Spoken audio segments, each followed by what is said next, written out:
Hola a todos. Bienvenidos a mi canal MR Magazine. Solo quiero decir que si te gusta mi vídeo y dejas un comentario a continuación, me haría muy feliz.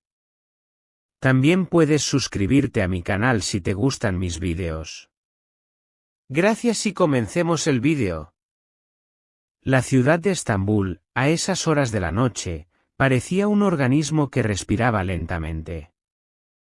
Las avenidas principales ya habían perdido su ruido constante, pero en las calles secundarias todavía quedaban ecos de pasos y conversaciones lejanas.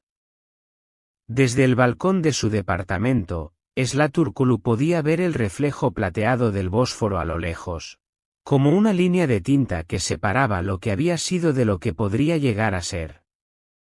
Esa jornada había sido larga. El rodaje de su nueva serie, cargado de escenas emocionalmente intensas, le había exigido más de lo habitual. No era solo el cansancio físico. Lo que pesaba era la mezcla de emociones que se quedaban pegadas después de interpretar a un personaje con heridas similares a las propias. Al llegar a casa, dejó caer su bolso sobre la silla más cercana, se quitó los tacones y, sin encender todas las luces, se dejó caer en el sofá. Allí, con el silencio como único acompañante, tomó el teléfono. Al principio, su intención era desconectarse, revisar fotos, tal vez responder a algunos mensajes de amigos. Pero sin darse cuenta, sus dedos comenzaron a desplazarse por la galería y el pasado empezó a invadirla. Aparecieron imágenes que hacía tiempo no veía, selfies improvisados en camerinos, vídeos cortos de ensayos, fotos captadas por otros miembros del equipo en momentos en que ella y Halil reían sin darse cuenta de que los observaban. Halil Ibrahim. Un nombre que no necesitaba ser buscado para aparecer. Estaba presente en cada rincón de esos recuerdos. No solo en imágenes, sino en sonidos, el eco de su risa, el tono pausado con el que corregía una línea de guión, la forma en que su voz bajaba cuando quería hablar en serio. La historia entre ellos no había sido confirmada públicamente, pero el público la intuía. Desde su primera escena juntos, las miradas, los silencios y la química habían traspasado la pantalla. Los fanáticos analizaban cada gesto, cada entrevista, convencidos de que entre ellos había algo más que simple profesionalidad. Pero la realidad, esa que nunca llega entera a los titulares, era más compleja. Durante meses, sus agendas los habían separado, proyectos en ciudades distintas, compromisos que se superponían, discusiones que quedaban a medias. La distancia se instaló sin pedir permiso. Lo que antes eran mensajes diarios se convirtió en silencios prolongados. Y en redes sociales, los seguidores notaron la ausencia, no había fotos juntos, ni comentarios, ni siquiera un me gusta que rompiera la sequía virtual.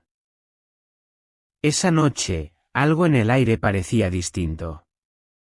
Tal vez era la música suave que salía de la lista aleatoria, canciones cargadas de melancolía y reencuentros, o la calma extraña que dejan los días agotadores.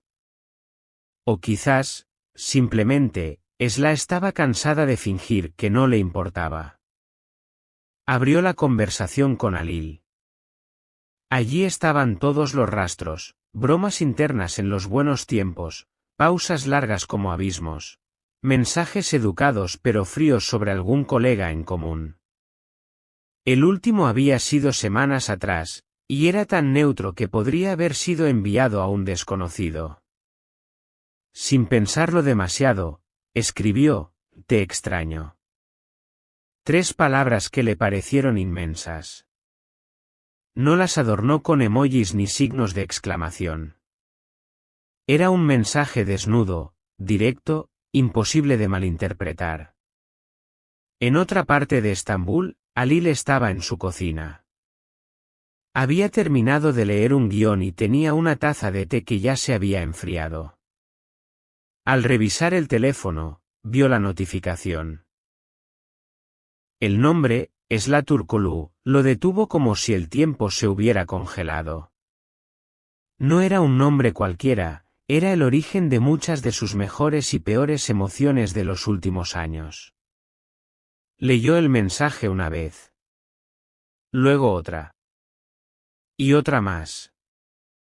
Cada repetición le devolvía escenas antiguas, el primer ensayo juntos, cuando ella confundió una frase y terminaron riendo hasta que las lágrimas les empañaron la vista, el día que él le prestó su chaqueta en una filmación nocturna, los descansos en los que compartían un plato de comida sin siquiera discutirlo, como si fuera natural. Pero también estaban los recuerdos ásperos, las discusiones sobre la interpretación de una escena, los días en que un malentendido arruinaba todo el rodaje, los silencios que ninguno se atrevía a romper. Caminó hacia la ventana. Afuera, la calle estaba vacía, iluminada por farolas amarillentas. Pensó en no responder, en protegerse del vértigo que esa conversación podría traer. Pero la verdad era que no responder sería mentirse a sí mismo. Volvió al teléfono. Escribió una frase y la borró. Lo hizo 2, 3 veces. Finalmente, dejó que la honestidad hablara, yo también te extraño. Cuando Esla lo leyó, sintió que el aire en la habitación cambiaba. No era un párrafo elaborado, pero tampoco lo necesitaba. Era suficiente. La conversación avanzó con cuidado. Hablaron de los meses pasados, rodajes, viajes, proyectos. Pero cada palabra cargaba con algo no dicho, como si ambos caminaran alrededor de un tema que los atraía y asustaba al mismo tiempo. Recordaron anécdotas mínimas, el día que se refugiaron juntos de una lluvia inesperada, las bromas con un camarógrafo amigo, los cafés que Alil traía siempre sin preguntar qué quería ella. Mientras hablaban, en redes sociales, algo comenzó a agitarse. Algunos fanáticos notaron que Esla había comenzado a seguir una cuenta que compartía fotos antiguas de la pareja, en el set. Otros vieron que Alil había dado me gusta a una publicación que mencionaba su química en pantalla. Pequeños gestos que, para los observadores atentos, eran señales. Cerca de la medianoche, la conversación se volvió más íntima. No hablaron directamente del pasado, pero se acercaron peligrosamente a él. Una frase de Alil sobre cosas que nunca debimos dejar de hacer, hizo que Esla se quedara mirando la pantalla en silencio. Ella respondió con otra, casi un susurro escrito, todavía estamos a tiempo. En ese momento, ninguno sabía si esas palabras serían un inicio o un espejismo. Pero sí sabían que, por primera vez en mucho tiempo, estaban hablando desde el mismo lugar emocional. El silencio que los había separado se había roto. Y a veces, eso basta para cambiarlo todo. Este es el final de las noticias que reuní para ti. Espero que les haya gustado. Nos vemos en el próximo vídeo.